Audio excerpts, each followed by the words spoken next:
El siguiente programa es apto para todo público. Canal 6.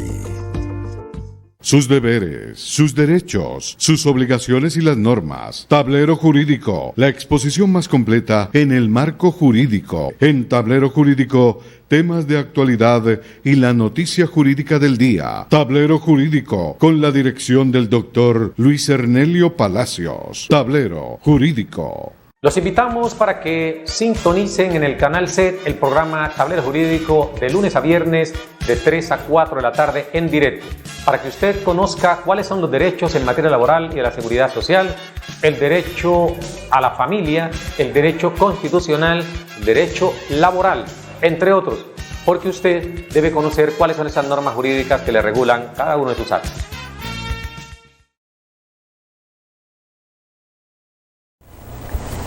Amables televidentes, tengan ustedes muy buenas tardes. A partir de este instante y hasta las 4 los acompañaremos en este su programa Tablero Jurídico, el espacio pedagógico que le orienta en torno a lo que son sus derechos en materia laboral y de la seguridad social, del derecho civil, el comercial, el derecho de familia, el constitucional, el derecho a la salud, entre otros, porque usted merece conocer las normas que nos regulan.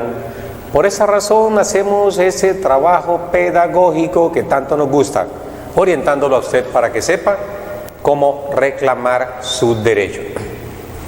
A partir de ese instante, entonces, puede marcar el 331-2265, 331-2265. Nuestra línea de participación que se pone a sus servicios para que ustedes la consulten y saquen el mejor provecho de ella. Vamos con nuestro primer televidente. Buenas tardes. ¿Cómo me le ha ido? Gracias, doctor. ¿Usted cómo está? Muy bien, hombre. ¿Usted cómo ha estado? Bien, doctor Ernelio, yo lo llamé hace días atrás con relación a una calificación de origen. Sí, señor. Que me iba a realizar la EPS y pues eso fue el 23 del mes que terminó, el 23 de junio. Sí, señor. Y quería preguntarle, doctor Ernelio, si ellos me notifican porque pues de acuerdo al origen pues puede uno apelar si está de acuerdo o no está de acuerdo, pero hasta ahorita no me han notificado de esa calificación que realizó la médica laboral de la EPS con relación a 2 hernias discales que tengo en la columna.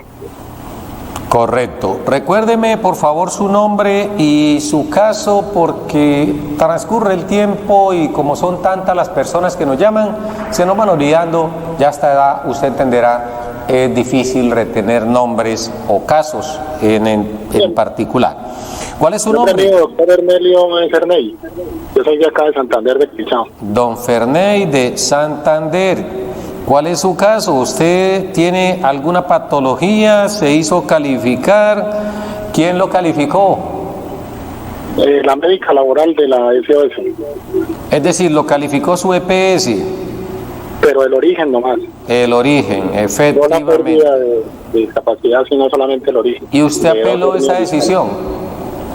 Es que en este momento no me han notificado, no sé. Ah, correcto, todavía no le ha llegado a usted el resultado de la calificación. ¿Cuánto tiempo se demorarían ellos? ¿Cuánto? Eso fue el 23 de junio, ¿me dice? Sí, eso fue el martes 23 de junio. Perfecto. Entonces su pregunta es ¿cuánto tiempo pueden demorar? Sí, porque hasta el momento no he obtenido respuesta. Bueno, don Ferney, vamos a responderle. Puede colgar la línea telefónica y escuchar atentamente la respuesta. El código o la ley 100 en este caso no trae propiamente unos términos dentro de los cuales deben las entidades entrar a producir o a notificar el resultado. A veces mucho tiempo, a veces poco tiempo. Creo que todo se sujeta al grado de congestión que puedan presentar las entidades según el número de exámenes que hayan realizado a los afiliados. Entonces, si fue el 23 de junio pasado, creo que todavía no le va a llegar ese dictamen. Normalmente un dictamen se puede demorar 1 mes, 2 meses, 3 meses, pero hace escasos 15 días que usted se hizo valorar y ese dictamen, al no llegarle de momento, no entre en pánico. Lo más seguro es que en el transcurso de 1 o 2 semanas le pueda estar llegando el resultado. Ahora, estamos hablando solamente del origen de la patología, determinar si es laboral o si es de origen común. No estamos hablando del porcentaje. Cuando una persona lo someten a un examen de calificación, generalmente el dictamen por obligación debe traer fecha de estructuración, origen y por supuesto lo que es el porcentaje de pérdida de capacidad laboral. 3 elementos indispensables que debe tener toda calificación de pérdida de capacidad laboral. El origen, ¿para qué se mira el origen? Para determinar si quien debe responder por las prestaciones, tanto asistenciales, pero especialmente las de tipo económico, es la EPS, es la ARL, es el Fondo de Pensiones, es cualquiera de las entidades que se está definiendo en la ley para que asuma esa responsabilidad. Ese es el objeto del origen.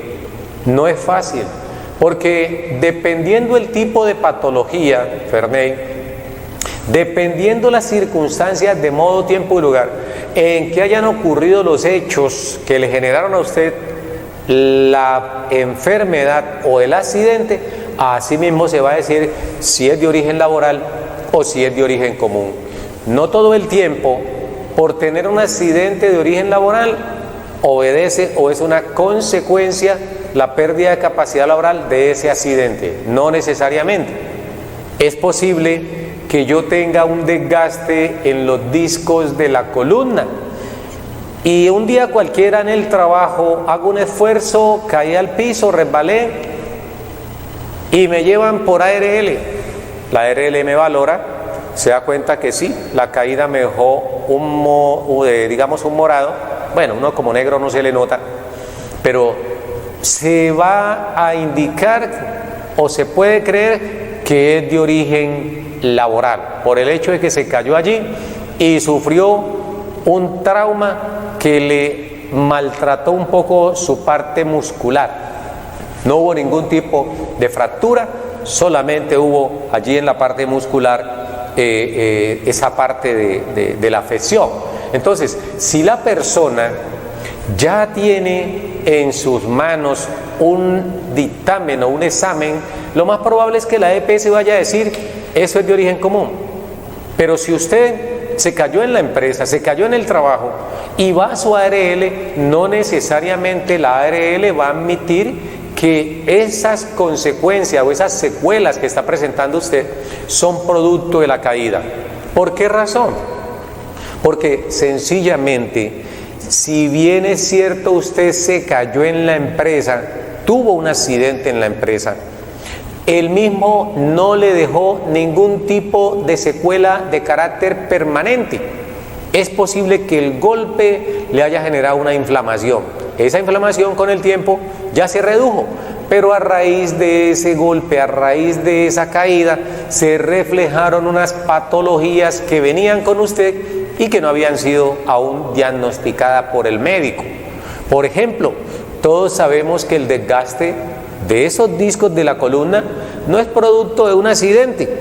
Ese desgaste puede obedecer u obedece ya con el tiempo, con los años, o que hay un movimiento repetitivo y ese movimiento ha generado que se produzca una lesión. Pero el día que usted se cayó aún no se había revelado. Entonces allí es donde está de pronto el conocimiento de los médicos para determinar si es producto o no de un accidente de trabajo o si es producto de un accidente común. Mucho se discute porque hay patologías que las sitúan en el campo laboral o de origen laboral y otras que, siendo la misma patología, la consideran que es de origen común. Por ejemplo, lo que es el manguito rotador, lo que es el túnel carpiano, para algunas personas es de origen común, para otras es de origen laboral. ¿De qué va a depender el origen? Siempre va a depender de la actividad laboral a la que se dedique la persona. Si es una persona que se dedica a hacer labores que impliquen movimiento repetitivo en sus muñecas, no cabe duda, le van a decir, eso es producto del trabajo. Así que ese túnel carpiano es de origen laboral, porque usted todo el día en la actividad que desarrolla está digamos, comprometiendo sus muñecas, sus manos. Pero una persona que no tiene nada que hacer con las muñecas, que no se dedica a una labor repetitiva y termina, como en efecto puede ser, perjudicándose o diagnosticándola con túnel carpiano. Allí hay una diferencia, puede ser origen común o puede ser de origen laboral. Siempre va a depender del tipo de actividad a que se dedique la persona. El porcentaje. ¿Para qué se determina el porcentaje de pérdida de capacidad laboral? Siempre se dice que ese porcentaje está ligado ¿a qué? A la indemnización que tiene derecho la persona que ha sido calificada o a la pensión. Recordemos que si hay pérdida de capacidad laboral entre un 0,5, un 5% y un 49%, y el origen de la patología es laboral, hay derecho a que se reconozca una indemnización que oscila entre 2 y 24 salarios mínimos legales mensuales vigentes. Ojo, oscila entre 2 y 24 salarios mínimos, no, salarios devengados por la persona, cuando es origen laboral, únicamente. Así lo define la ley 776 del año 2002. Así está claramente definido.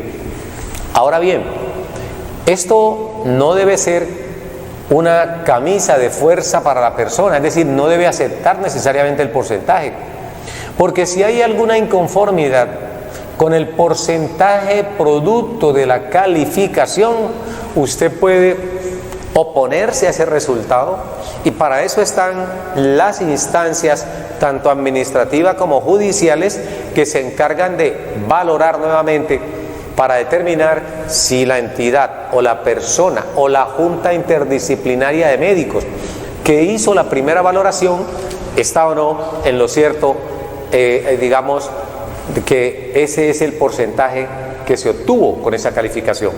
Aquí se cometen muchos, pero muchos errores, porque nadie niega o pone en duda el conocimiento de esos médicos, en absoluto.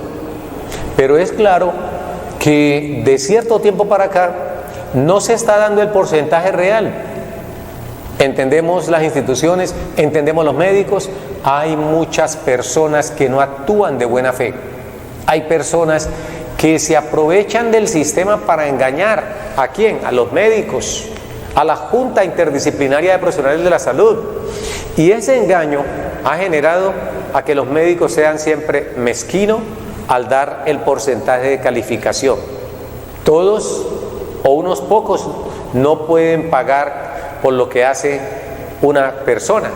Entonces, quienes se ven expuestos a un examen de valoración siempre tienen que ir, y no se presume su buena fe, sino que hay que demostrarla. Por eso los médicos los someten a ese tipo de valoración física, psíquica, sensorial, para establecer si la persona realmente amerita un porcentaje alto de pérdida de capacidad laboral. Y esto usted debe siempre procurar hacerlo con su abogado, porque si usted no lo hace con un profesional del derecho que lo asesore, es posible que usted tenga dificultades para obtener la pensión. Ahora bien, no es cualquier tipo de profesional del derecho, debe ser uno que sea especialista en el tema del derecho laboral y de la seguridad social, porque abogados hay muchos, pero hay esferas del derecho y cada uno se dedica al conocimiento profundo que tiene en torno a una u otra área del derecho.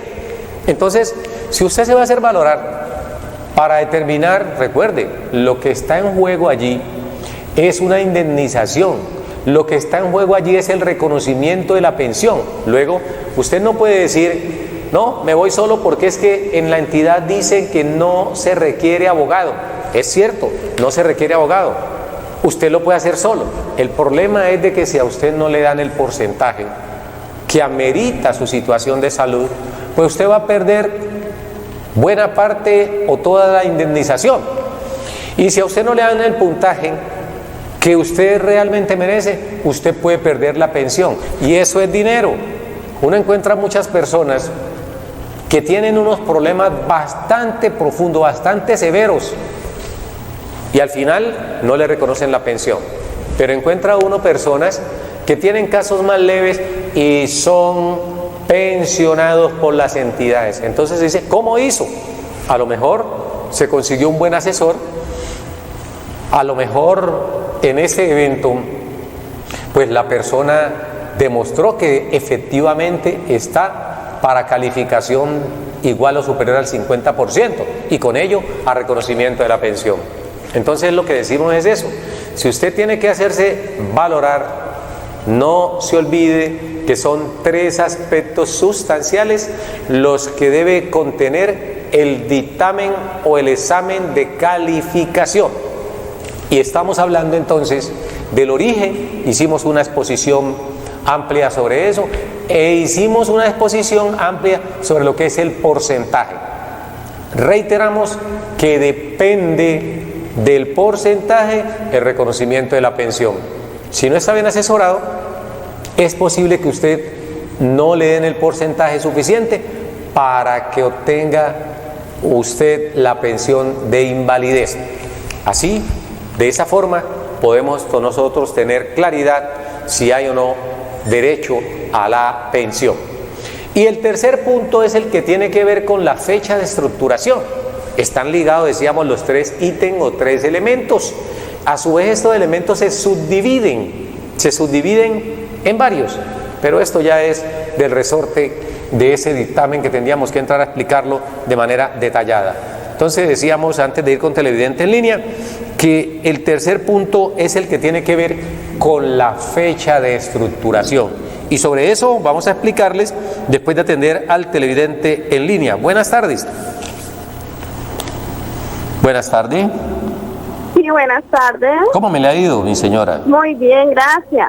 ¿Su inquietud cuál es, mi señora, y su nombre? María Correa.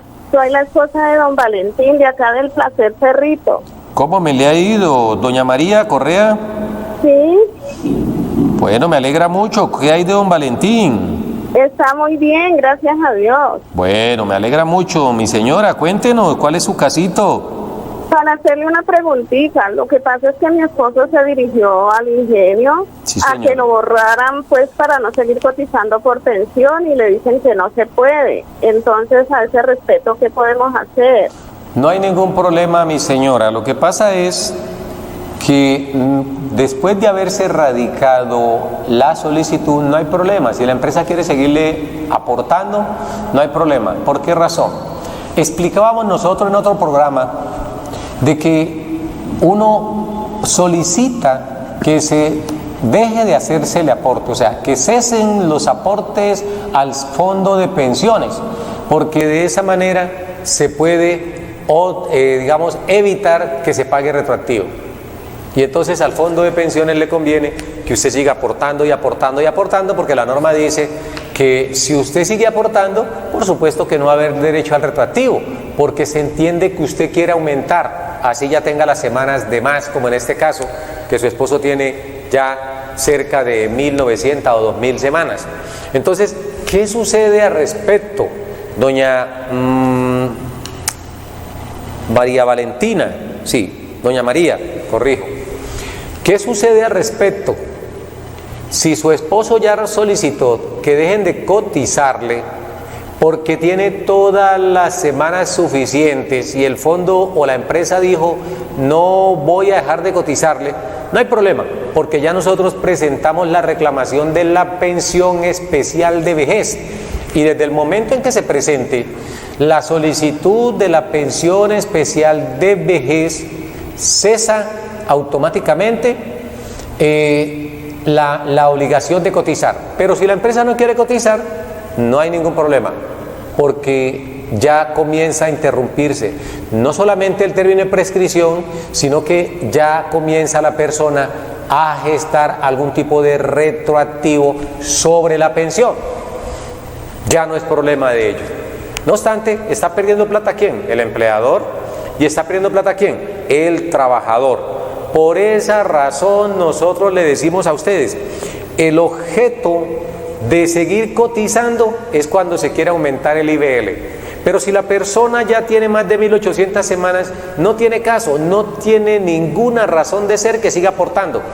Salvo que esas semanas vayan a engrosar el Fondo de Solidaridad Pensional. Fondo de Solidaridad Pensional, artículo 25 y siguientes de la Ley 100. Entonces, en su caso, no hay de qué preocuparse porque ya se radicó la solicitud de reconocimiento de la pensión y con ella la interrupción de la prescripción y adicionalmente ya comienza a generarse retroactivo. No hay ningún problema, porque el empleador, también lo entendemos, es posible que el empleador esté allí con un asesor que de pronto no conozca, que el artículo 17 de la Ley 100 dice que el empleador está exento de seguirle haciendo aportes al trabajador cuando se demuestre que éste ya ha cumplido con los requisitos para la pensión, ya cumplió con el número de semanas, son suficientes, deje de cotizarle. Está ahorrando plata usted como empleador en cuantía del 12% y está ahorrando plata al trabajador en cuantía del 4%. ¿Dónde va ese dinero? A los gremios económicos, a los fondos de pensiones. ¿Para qué? Para que sigan negando con más razón las prestaciones económicas que le asisten a sus afiliados. Con esto pues, doña María, esposa de Valentín Velasco, le recordamos, ojo, si la empresa no dejó de cotizar, déjelo, están perdiendo plata ellos. Igualmente su esposo en un 4%, porque esto se va a mantener hasta que sea incluido en nómina del pensionado. Y recordemos que él apenas va a cumplir, o ya cumplió hace poquito, los 62 años para que le reconocieran la pensión, porque antes no sabía que al tener una hija en situación de discapacidad podía reclamar la pensión especial de vejez por hijo o hija en situación de discapacidad. Ojo con eso, para que usted también, si conoce a alguien que esté en una situación similar, pueda informarle lo que aquí decimos y de esta manera entonces lograr que de manera oportuna se reconozcan los derechos. Vamos acá a continuar y ahorita retomamos nuevamente con este tema del contenido del examen de calificación de la pérdida de capacidad laboral. Habíamos agotado, previo a la comunicación de esta última llamada que teníamos allí, de que la fecha el origen inicialmente era importante para saber quién reconoce las prestaciones. Dijimos igualmente que el porcentaje es importante para determinar si hay lugar a una indemnización y en qué monto, o si hay lugar al reconocimiento de una pensión si la pérdida de capacidad laboral es igual o superior a un 50%. Cuando la patología es de origen común y está entre un 5 y un 49%, no hay lugar a indemnización. Si es de origen común, no hay lugar a indemnización. Por eso es sumamente importante que usted sepa eso. Pero si es de origen laboral, la pérdida de capacidad, ahí sí hay lugar a que le reconozcan una indemnización que va a depender del monto con el que usted cotice, entre 2 y 24 salarios básicos con los cuales usted cotiza al sistema. Por último, no faltaba lo que tiene que ver con la fecha de estructuración y se lo vamos a definir. Tenemos televidente en línea. Buenas tardes. Aló. Buenas tardes. Buenas tardes, doctor. ¿Cómo me le ha ido, mi señora? Bien, gracias. ¿Su nombre cuál es y dónde nos llama? De Cali, ¿Y su nombre? Rocío Jiménez. Doña Rocío Jiménez. Cuéntenos, doña Rocío, ¿su inquietud cuál es? Gracias, doctor. Doctor, mi pregunta es, yo llevo 2 años en Colfondos pensionada. ¿Cuál es mi pregunta? ¿Yo puedo trasladarme al seguro? Usted lleva 2 años pensionada en Colfondos. Sí, ¿Con qué salario la pensionaron en Colfondo? con el mínimo. Con el salario mínimo legal mensual vigente, correcto. ¿Y su índice básico de cotización o salario promedio, cuánto fue en su vida laboral? ¿Cuánto devengaba usted en promedio? Pues era el salario mínimo, pero yo no recuerdo, nene. Es decir, hace 2 años cuando usted se fue a pensionar, ¿usted recuerda cuál era su salario?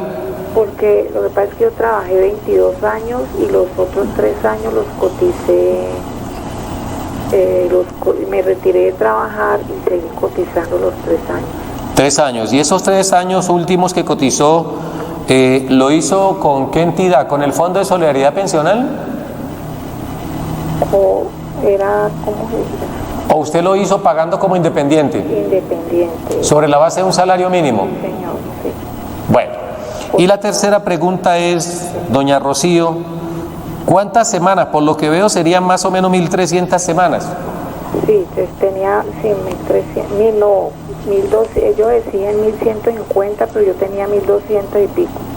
Perfecto. Le digo que tenía 1.300 aproximadamente porque me dijo que usted había trabajado 23 años en una entidad. 22 años. 22 años y 3 años estuvo cotizando como independiente, entonces son 25 años. Y esos 25 años equivalen a 1.250 semanas. Finalmente le consultamos a usted, mi señora. Usted no recuerda cuánto era el salario, me dijo, ¿cierto? No, porque yo trabajé hasta el 2015. Sí. ¿Devengaba más de 1 millón, 2 millones, 5 millones? No, menos, no sé. Bueno, ¿por qué razón se quiere usted mudar o trasladar de fondo privado a Colpensiones? Porque he escuchado pues que en un tiempo más adelante que uno puede quedar pues que lo pueden dejar por fuera de la pensión, o sea que le pagan hasta que uno ya termine lo que haya cotizado. Bueno, entonces usted escuchó que más adelante le pueden quitar la pensión porque se gastó el dinero que había ahorrado durante todo ese tiempo. Esa es la pregunta que usted nos hace, ¿cierto? Sí. Bueno, entonces vamos a explicarle a doña Rocío Jiménez, pero antes culminemos el tema que habíamos iniciado y está relacionado con la calificación de la pérdida de capacidad laboral, porque ya explicamos el origen, explicamos el monto de pérdida de capacidad laboral y por último hablamos de la fecha de estructuración.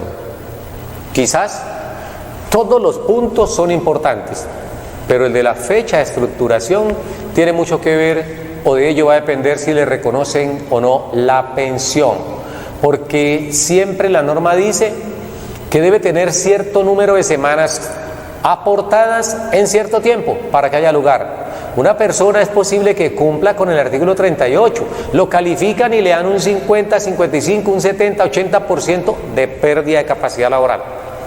Pero cuando se trata de mirar la fecha de estructuración, y entiéndese por fecha de estructuración, el momento preciso en que para los médicos, esa junta interdisciplinaria de profesionales de la salud, el afiliado ha quedado inválido.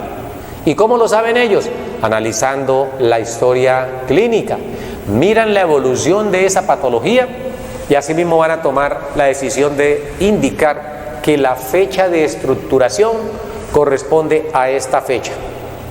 Y esa fecha debe ser el punto de partida hacia atrás para buscar las 50 semanas de las que habla el artículo 39 de la ley 100, que todos deben tener muy presente eso. 50 semanas, siempre y cuando se hayan cotizado dentro de los últimos 3 años anteriores a la fecha de estructuración. Fecha de estructuración hoy. De hoy hacia atrás se buscan 3 años.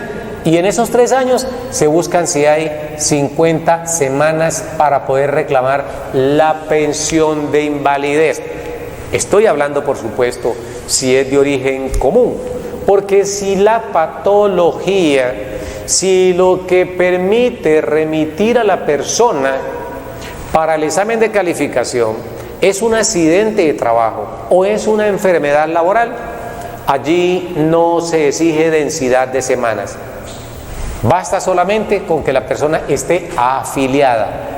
Y con esa sola afiliación basta para que le reconozcan la pensión. No importa que lleve una semana, que lleve un día, 2 días trabajando y no tenga ninguna semana cotizada. Tiene apenas 3 días de estar trabajando. Se accidentó, perdió capacidad laboral entre un 50% hacia arriba. Entonces, ¿se busca si tiene semanas? No, aquí no se busca si tiene semana. Basta con que la persona esté solamente afiliado. No interesa si tiene 50, 500, 2000 semanas. Eso no interesa. Lo importante es que esté afiliada la persona al sistema. Esto para hacerle claridad pues a nuestros televidentes en torno a esa fecha de estructuración. También hemos dicho que las 50 semanas no son definitivas, no son una camisa de fuerza, porque hay una cantidad de sentencias de la Corte Constitucional a través de las cuales se protege el principio de favorabilidad o condición más beneficiosa de muchas personas. Vamos entonces a responderle a doña Rocío Jiménez. Doña Rocío Jiménez nos dice: trabajé en una empresa durante 22 años y 3 años más que estuvo haciendo aportes como independiente, al parecer sobre la base de un salario mínimo. No recuerda cuánto es el monto del salario promedio devengado por ella, últimos 10 años o toda la vida laboral. Lo cierto es que está pensionada por un fondo privado. Recordemos, artículo 65, ley 100, garantía de la pensión mínima, garantía de la pensión mínima. Las personas que habiendo cumplido 57 años, si son mujeres, o 62 años, si son hombres, y tengan por lo menos cotizadas 1.150 semanas, tienen derecho a la pensión. Sobre un mínimo, pero es una pensión. Así sea mínima, es una pensión. A la señora Rocío Jiménez, alguien le dijo por allí, porque ese es un país de abogado. Tenemos cerca de 50 millones de habitantes, y ahí vienen cuántos millones de abogados hay. Hay aproximadamente 100 millones de abogados. Aquí todo el mundo es abogado por partida doble. Todo el mundo sabe, opina, aconseja, toma decisiones, demanda y demás cosas. Pero si doña Rocío Jiménez nos dice, es que nos dijeron, uno no puede creer de todo lo que le dicen, sobre todo cuando no viene de una fuente real, una fuente que amerite una comprobación de lo que está diciendo. Luego, si la persona, como es su caso, fue pensionada por Colfondos, con garantía de la pensión mínima, y ella escuchó que la pensión se la pueden revocar más adelante o se le puede acabar el capital, eso no es cierto. No es cierto, doña Rocío. ¿Por qué? Al Estado no le conviene que una pensión mínima se la despojen a la persona.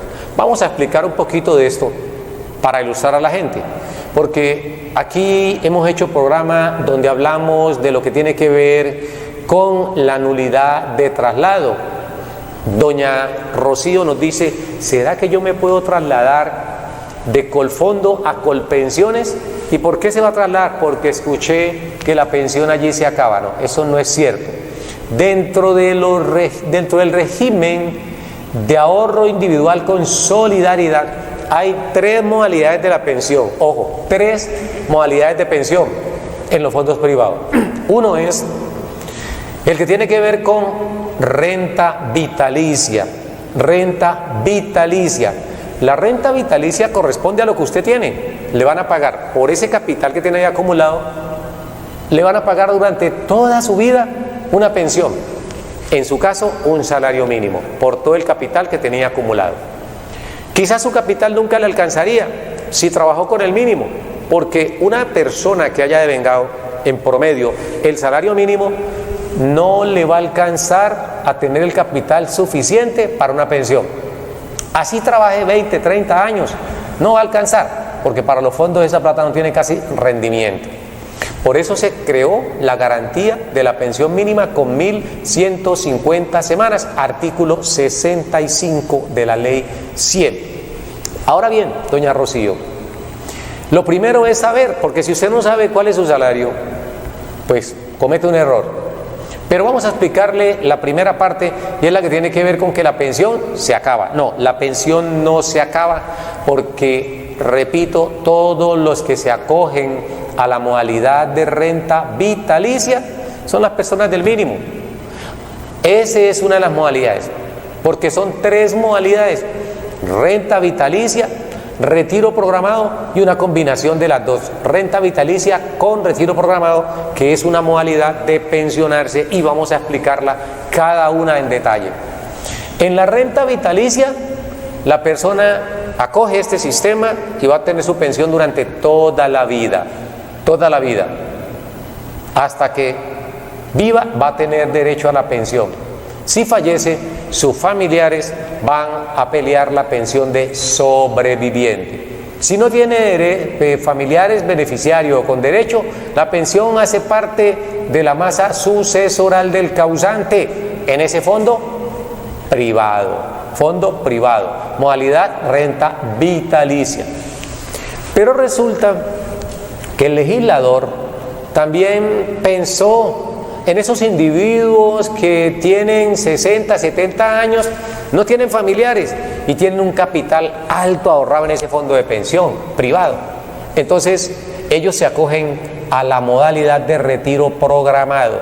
¿En qué consiste el retiro programado?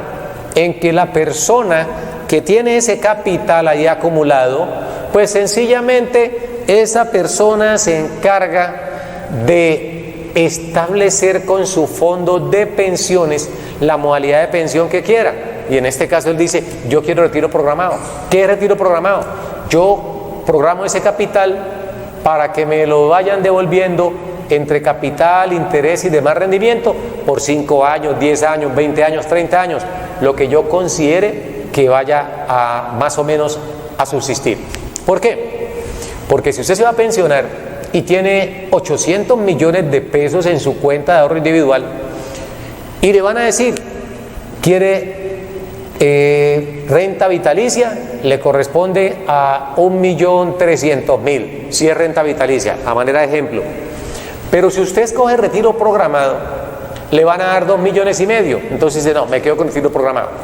El retiro programado consiste en que usted va tomando capital e intereses. En la renta vitalicia usted únicamente toma los intereses, porque los fondos de pensiones son esos, unos bancos que le dicen a usted: venga, le guardo la plata, se la trabajamos y le pagamos a usted o le entregamos sus intereses. Lo que usted recibe en toda modalidad de pensión son los intereses de lo que usted depositó, de ese capital que usted durante toda su vida laboral estuvo aportando. Entonces le dicen: tiene tanto rendimiento, y le van pagando unos intereses. Así funciona la pensión. Pero si lo que le están pagando es insuficiente, entonces usted dice: quiero la modalidad de renta vitalicia, o quiero la modalidad de retiro programado, o quiero una combinación de las dos. Ya explicamos renta vitalicia toda la vida. Retiro programado tiene un límite, por eso se llama programado, porque usted programa, usted indica durante qué tiempo le van a ir pagando o le van a ir devolviendo el dinero que tiene allá acumulado. Yo tengo 70 años y esos 70 años, digo, me quedarán 20. Entonces, ese dinero que está allá, que me lo dividan y me van entregando tanto capital como intereses. Pero hay una tercera modalidad, que es la de retiro programado con renta vitalicia.